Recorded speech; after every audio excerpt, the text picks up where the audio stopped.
The alarm bells rang across the Galactic Council station. Red lights flashed in every hallway. Something was very wrong. Admiral Zex-9 rushed into the main command center. His 4 eyes were wide with fear. The other alien leaders were already there. They all looked scared. "What is happening?" Admiral Zex-9 asked. Commander Vorth pointed at the big screen. "We got a message from the edge of the galaxy. You need to hear this." The screen lit up. A small alien face appeared. It was Captain Jix from Scout Ship 77. His green skin was pale. His hands were shaking. "Council. Council, are you there?" Captain Jix's voice was breaking. I don't know how to say this. The humans, they built something." "Built what?" Admiral Zex-9 asked. "Speak clearly, Captain." It's not possible, sir. The readings on my scanner must be wrong, but I've checked them 10 times.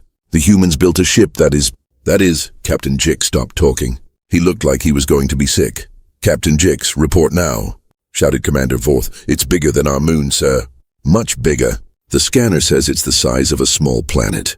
But that's impossible. No one can build a ship that big. No one." The room went silent. All the alien leaders looked at each other.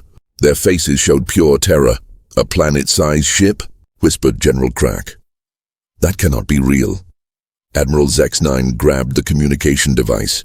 "Captain Jig, send us the scan data right now. We need to see this ourselves." "Yes, sir. Sending now." The main screen changed. Numbers appeared everywhere. Size readings, mass calculations, energy signatures. The aliens studied the data.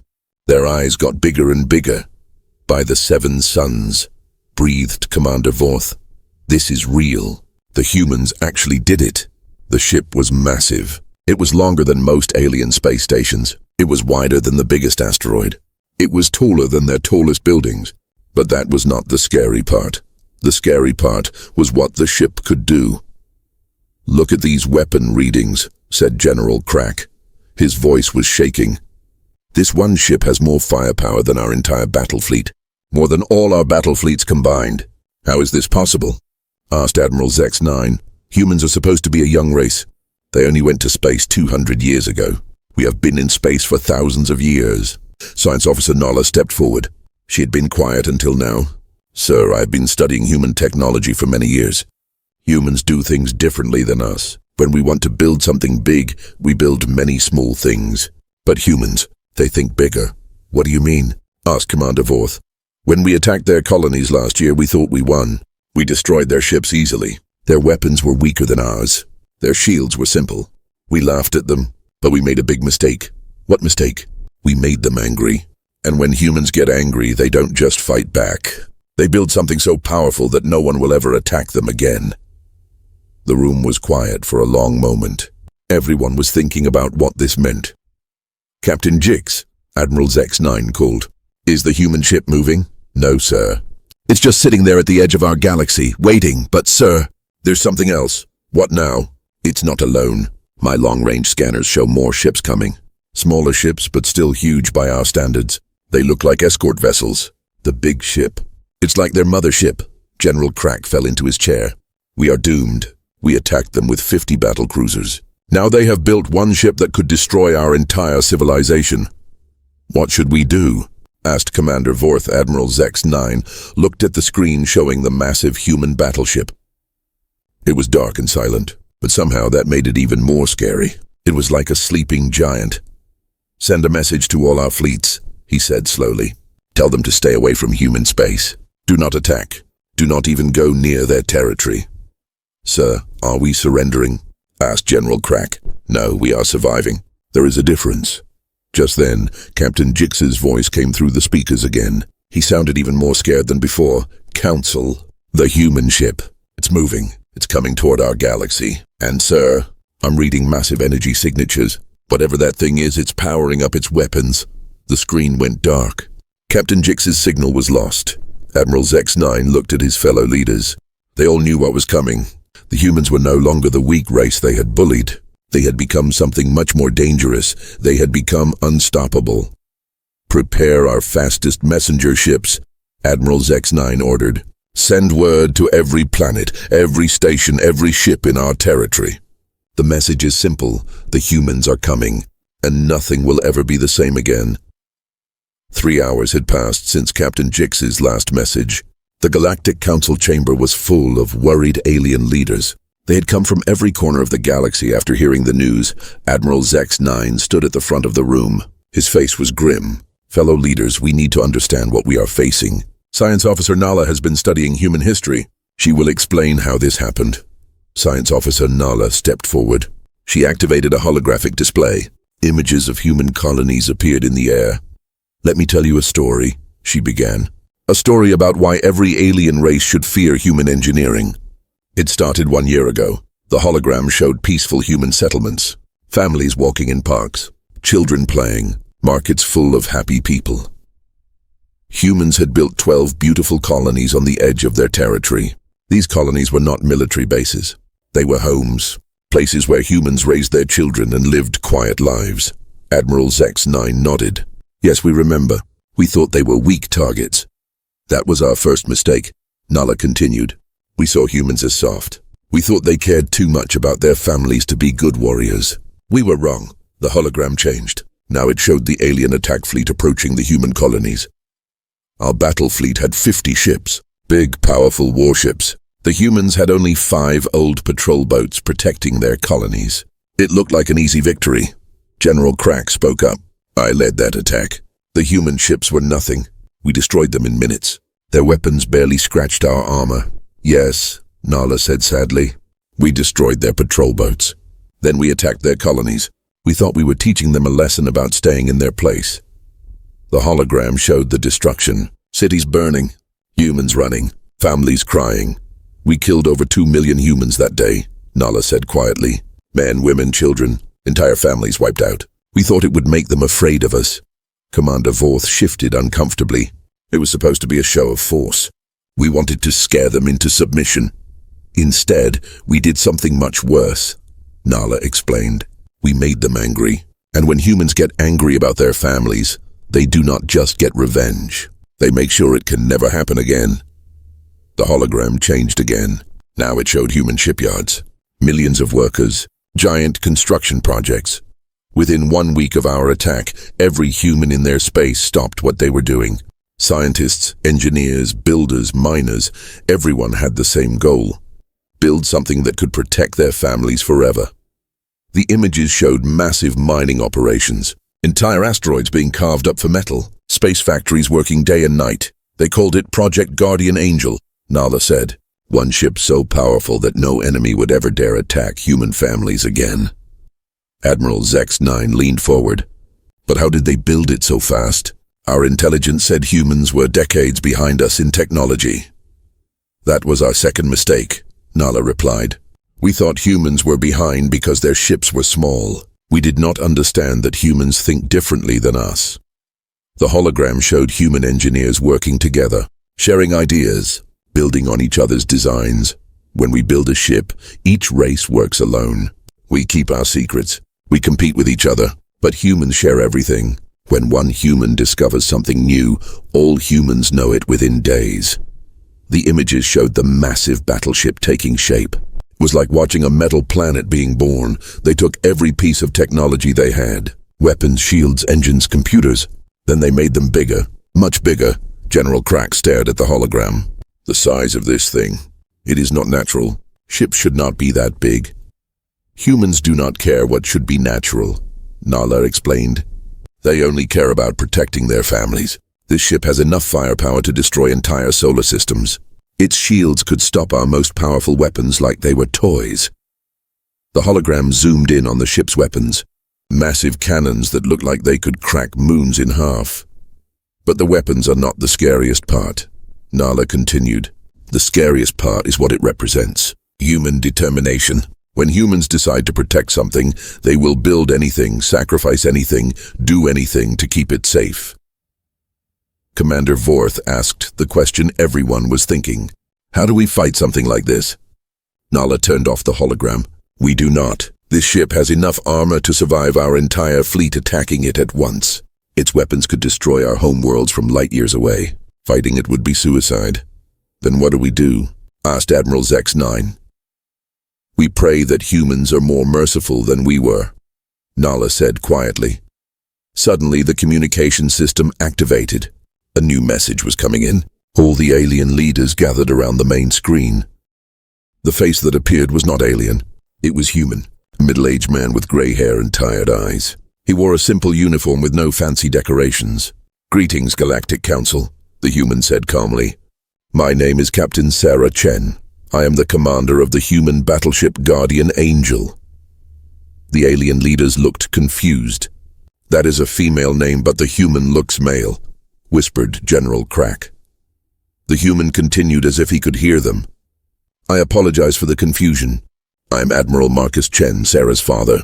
Sarah was 7 years old. She died on Colony 7 when your forces attacked our civilians." The room went silent. Admiral Zex-9 felt sick. "This ship is named after my daughter and the 2 million humans who died that day. We are not coming for revenge. We are coming to make sure it never happens again." The screen showed the massive battleship moving through space. It was no longer at the edge of the galaxy. It was coming toward them. "You have 72 hours to prepare. We will arrive at your home system then. We need to have a conversation about the future." The message ended. The screen went dark. Admiral Zex-9 looked around the room at the terrified faces of his fellow leaders. 72 hours, he whispered. "The humans are coming, and they named their ultimate weapon after a dead child." Everyone in the room understood now. This was not just about military power. This was personal.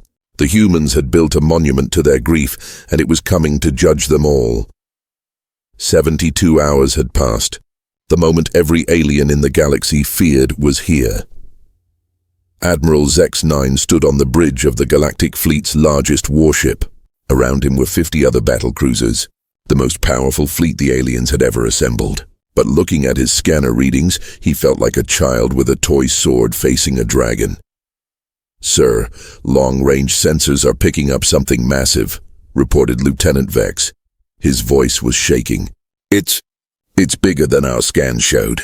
Much bigger," the main screen activated. At first, there was nothing but empty space and distant stars. Then slowly, something blocked out the stars. Something enormous. The human battleship Guardian Angel emerged from the darkness of space. "By the ancient gods," whispered Commander Thak. "It is not a ship. It is a flying mountain." The Guardian Angel was beyond massive. It was longer than their entire fleet lined up end to end. Its hull was dark gray metal that seemed to absorb light. Weapon ports covered every surface like the scales of a giant beast. Energy readings showed shields so powerful they could protect an entire planet. "All ships, maintain formation," Admiral Zex-9 ordered. His voice tried to sound brave, but everyone could hear the fear. "We are here to negotiate, not to fight." "Sir," Lieutenant Vex called out. "The human ship is not slowing down. It is heading straight for us." The Guardian Angel moved toward them like an unstoppable force of nature. It did not turn. It did not slow down. It simply kept coming. "Sir, should we move out of the way?" asked Commander Thak. "No," Admiral Zex-9 said firmly. "If we move, we show weakness. If we show weakness, we lose any chance of fair negotiations." The human battleship grew larger and larger on their screens. Soon it filled their entire view. The aliens had never felt so small. "Distance to human ship?" Admiral Zex-9 asked. 10,000 kilometers. 8,000. 5,000. The Guardian Angel was now so close that the aliens could see details on its hull. Massive cannon barrels pointed in their direction.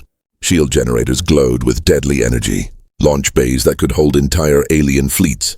"Sir, they are not stopping," Lieutenant Vex shouted. "Impact in 30 seconds. All ships prepare for collision," Admiral Zex-9 ordered. But the collision never came.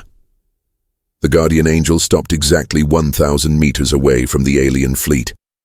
So close that its shadow covered all 50 alien ships. The aliens could feel the power radiating from the human vessel. Their own ship's computers were going crazy trying to analyze the massive energy signatures. "Sir," Lieutenant Vex said quietly, "our weapons computers cannot find any weak spots. The human ship's armor is too thick. Our most powerful missiles would not even scratch it." Admiral Zex-9 stared at the wall of metal in front of them. "What about our plasma cannons? Our antimatter torpedoes? Computer estimates our entire fleet firing at once would damage less than 1% of the human ship's hull. And sir, they have repair systems that could fix that damage in minutes."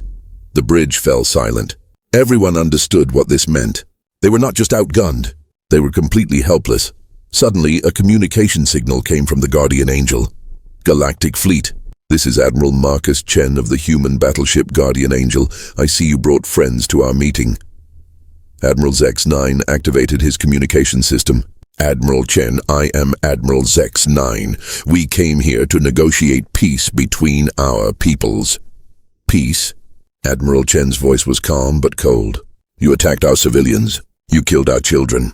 You destroyed our homes. Now you want peace? We made a mistake. We are sorry for what we did. Sorry does not bring back 2 million dead humans, Admiral Zex-9. Sorry does not rebuild destroyed families. On the alien bridge, everyone waited. What would the humans do? Would they attack? Would they show mercy? However, Admiral Chen continued, we are not like you. We do not kill civilians for fun. We do not destroy homes to show power. We are here to make sure this never happens again. Admiral Zex-9 felt a small hope. What do you want from us? First, we want you to try your weapons on our ship. What? Admiral Zex-9 was confused. You want us to attack you? Yes, fire your best shot. Use your most powerful weapons. We want you to understand exactly what you are dealing with. Admiral Zex-9 looked around his bridge. His officers were staring at him with wide eyes. Sir, Commander Thak whispered, this could be a trap. Or, Admiral Zex-9 replied, they want to show us how hopeless fighting them would be. He activated the fleet communication channel. All ships target the human vessel. Prepare to fire on my command. Full power to all weapons. 50 alien warships powered up their weapons. Plasma cannons charged. Missile tubes loaded. Energy shields activated for the return attack they expected. Admiral Chen, are you sure about this? Admiral Zex-9 asked. Fire away, Admiral. Show us what the mighty Galactic Fleet can do. Admiral Zex-9 took a deep breath. All ships, fire! 50 alien warships unleashed everything they had. Plasma beams, antimatter missiles, particle cannons, quantum torpedoes. The space around the Guardian Angel lit up like a star-going supernova. Energy weapons that could destroy cities hit the human ship from every direction. The attack lasted for 30 seconds. When the light faded and the energy dissipated, the aliens looked at their screens. The Guardian Angel sat exactly where it had been. Not a single scratch, not even a burn mark. Its shields had not even flickered, is that all? Admiral Chen asked. He sounded bored. Admiral Zex-9's hands were shaking. Our sensors, they show no damage at all. How is that possible? Admiral, that attack would not have damaged our ship even if our shields were turned off. Your weapons are simply too weak. The alien fleet sat in stunned silence. They had just used enough firepower to destroy a small moon. The human ship had absorbed it like it was nothing. Now, Admiral Chen said, let me show you what real power looks like. Do not worry, this is just a demonstration. A single small weapon on the Guardian Angel's hull glowed softly. It fired one tiny beam of energy. The beam hit an empty asteroid floating nearby. The asteroid, which had been the size of a city, simply vanished. Not destroyed, not shattered. It just disappeared completely, turned into atoms. That was our smallest weapon, Admiral Chen explained. We have thousands of them, plus much larger ones. Admiral Zex-9 realized he could not speak. His voice was gone. His entire fleet was helpless against one human ship. Now, Admiral Chen continued, shall we discuss the new rules for this galaxy? The space around the Guardian Angel was silent. 50 alien warships floated helplessly near the massive human battleship. Their weapons had failed completely. Their pride was shattered. Now they waited to learn their fate. Admiral Zex-9 stared at the communication screen. Admiral Chen's face looked tired but determined. Behind him, the bridge of the Guardian Angel was filled with humans working quietly at their stations. The new rules, Admiral Chen began, are very simple. But before I explain them, I want you to understand something important. What is that? Admiral Zex-9 asked. His voice was barely a whisper. We could have built 12 ships like this one. We could have appeared at your homeworlds without warning. We could have destroyed your civilizations before you even knew we were there. The alien leaders on the bridge looked at each other with terror. If this one ship was unstoppable, 12 would be impossible to imagine. But we did not do that, Admiral Chen continued. Do you know why? Admiral Zex-9 shook his head. Because we are not you. We do not kill innocent people to make a point. We do not destroy families to show power. We came here to talk first, fight only if necessary. Commander Thak stepped forward. What do you want from us, Admiral Chen? Justice, protection, and a promise that what you did to our colonies will never happen again to anyone. Admiral Chen's image changed. Now the screen showed the bridge of the Guardian Angel from a different angle. The aliens could see something they had not noticed before. Along the walls were thousands of small photos. Pictures of humans. Men, women, children. All smiling, all dead. These are the 2 million humans you killed, Admiral Chen said quietly. Every person who died on our colonies. Their pictures watch over this ship. They remind us why we built the Guardian Angel. Admiral X9 felt sick. We did not know they were civilians. We thought they were military targets. You knew, Admiral Chen said firmly. Your own records show you scanned our colonies before attacking. You saw the schools, the hospitals, the playgrounds. You attacked anyway because you thought we were too weak to fight back. The truth hit the alien leaders like a physical blow. There was no excuse, no way to deny what they had done. What happens now? Admiral X9 asked. Now you have a choice, Admiral Chen replied. You can accept our terms for peace, or you can continue to be the same violent empire you have always been. But if you choose violence, you will face the consequences. What are your terms? Admiral Chen's expression became businesslike. First, all attacks on civilian populations are now forbidden in this galaxy. Any government that attacks non-military targets will face the human fleet. Admiral X9 nodded quickly. Agreed. Second, you will pay for the reconstruction of our destroyed colonies. The cost will be taken from your military budget over the next 50 years. That will cripple our fleet, Commander Thak protested. Good, Admiral Chen said coldly. Smaller fleets mean fewer wars. Fewer wars mean fewer dead children. Admiral X9 realized they had no choice. Agreed. Third, you will establish a memorial on your homeworld for the humans who died in your attack. Their names will be remembered forever. This was harder to accept. It meant admitting their shame to their own people. But looking at the massive human ship, Admiral X9 knew they had no power to refuse. Agreed. Fourth, and most important, Admiral Chen continued, you will help us establish the Galactic Protection Service, a force dedicated to protecting civilian populations everywhere. You want us to help you police the galaxy? Admiral X9 asked. We want you to help us protect innocent people. Your ships working with ours to stop wars before they start, to rescue civilians from conflicts, to make sure no child ever dies in an attack like the one you made on our colonies. The alien leaders were quiet for a long moment. This was not what they had expected. They thought the humans would demand their surrender, their destruction, their humiliation. Instead, the humans wanted them to become better. And if we refuse these terms? Admiral X9 asked. Admiral Chen's face became hard as stone. Then we will impose them by force. We will park ships like this one over every major world in your empire.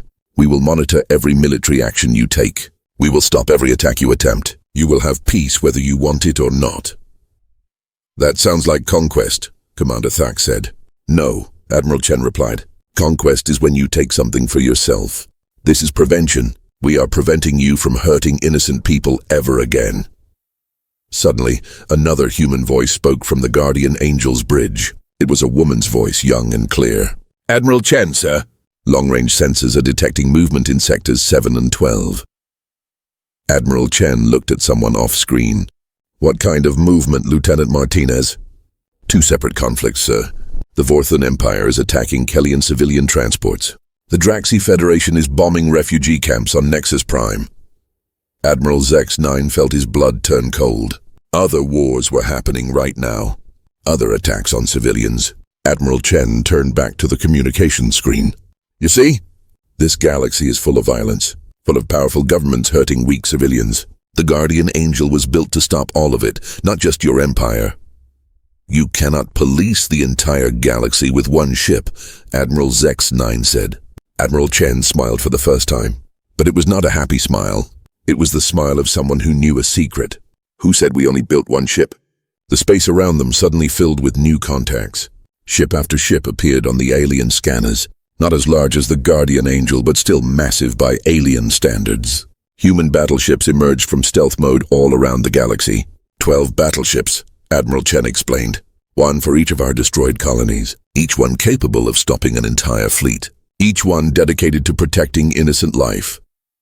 Admiral X9 stared at the scanner readings. 12 ships, 12 unstoppable weapons of peace scattered across the galaxy. The age of aggressive empires is over, Admiral Chen announced. The age of protection has begun. You can be part of that future, or you can be stopped by it. The choice is yours. Admiral X9 looked around his bridge at his officers. He saw fear in their eyes, but also something else. Relief. The burden of being the galaxy's bullies was being lifted from their shoulders. We accept your terms, Admiral X9 said firmly. All of them. Excellent, Admiral Chen replied. Welcome to the new galaxy, Admiral X9. A galaxy where children can sleep safely, knowing that someone is watching over them. The communication ended. The Guardian Angel began to move away, heading toward the conflicts in Sectors 7 and 12. Admiral X9 watched it go. For the first time in years, he felt hope instead of fear.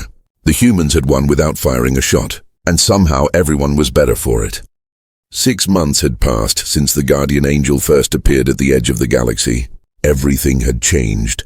Admiral X9 stood on the bridge of his ship, but it looked very different now. Where weapon control panels used to be, there were now medical stations. Where targeting computers once tracked enemies, there were now communication systems for coordinating rescue missions. His ship was no longer a warship. It was a hospital ship, part of the new Galactic Protection Service. Admiral, Lieutenant Vex called out. We are receiving a distress signal from the Outer Rim. A transport ship with families is under attack by pirates.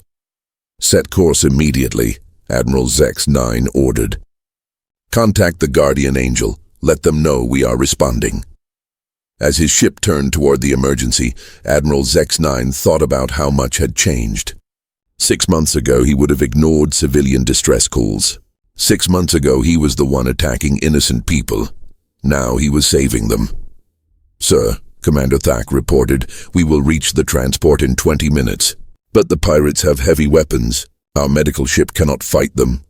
We do not need to fight them, Admiral X9 replied with a smile. Watch and learn. On the main screen, they could see the pirate attack in progress. 3 small but dangerous ships were firing on a large civilian transport. Families were trapped inside, helpless and afraid. Suddenly, space itself seemed to ripple. A massive shadow fell across the pirate ships. The Guardian Angel materialized out of stealth mode, appearing between the pirates and their victims. The pirate ship stopped firing immediately.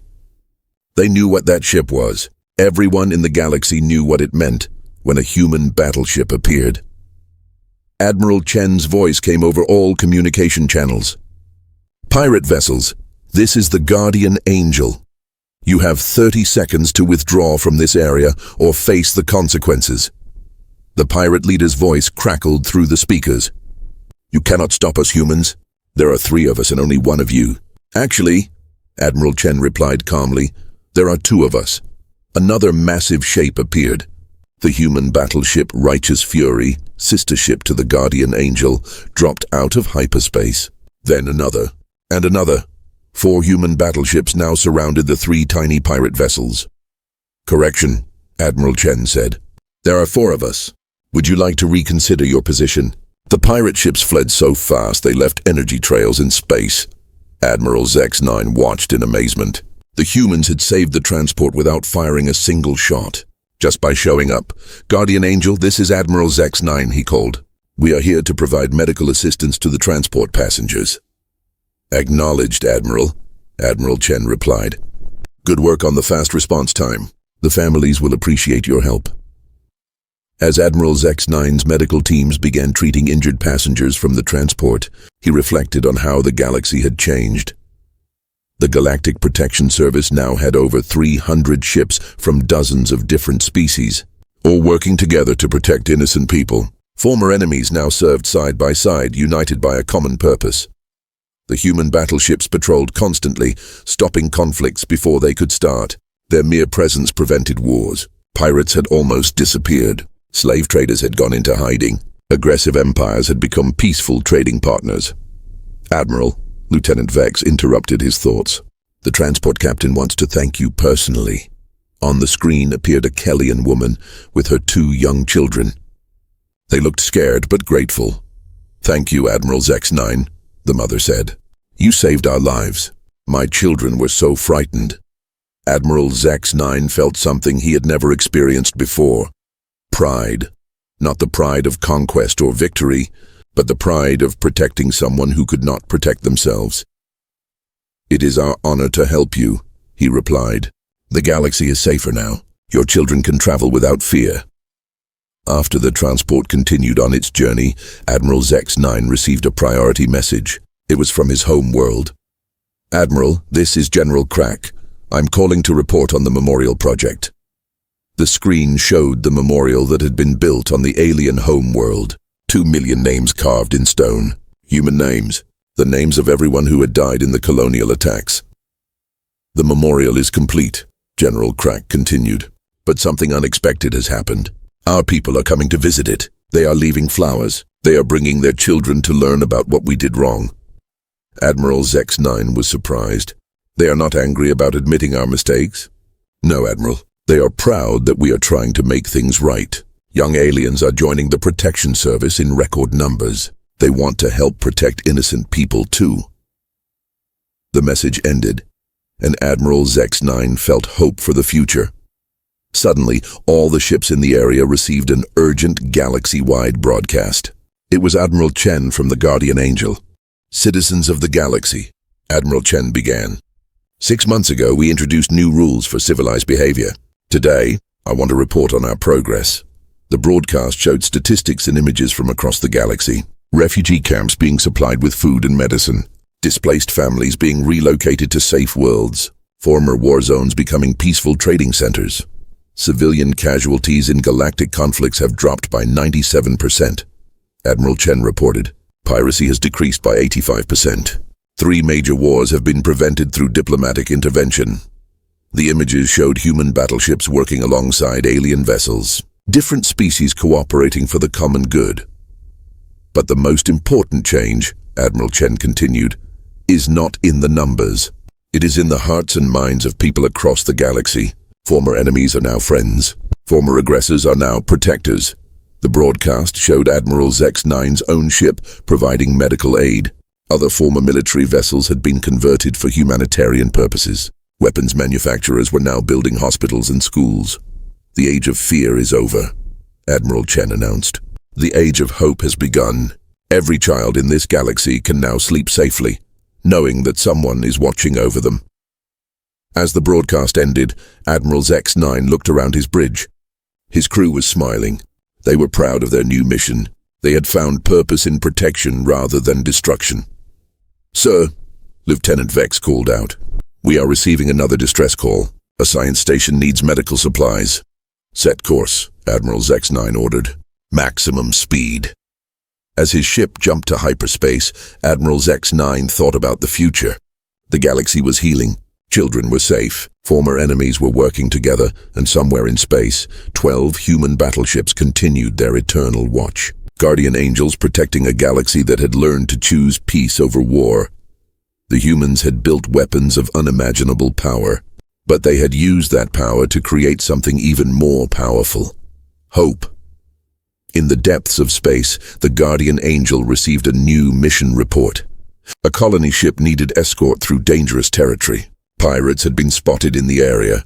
Admiral Chen looked at the photos on his bridge wall. 2 million faces looking down at him. His daughter Sarah's picture was in the center, still smiling. Set course for the colony ship, he ordered. We have work to do. The Guardian Angel turned toward its new mission. Behind it, the galaxy continued to heal. Ahead, more innocent people needed protection. The battleship disappeared into hyperspace, carrying hope to the stars. The humans had won the greatest victory of all. They had won without becoming the monsters they fought against. They had used their strength to build a better galaxy for everyone. And the legend of the Guardian Angel would inspire future generations to choose protection over destruction. Hope over fear and peace over war. The galaxy would never be the same again.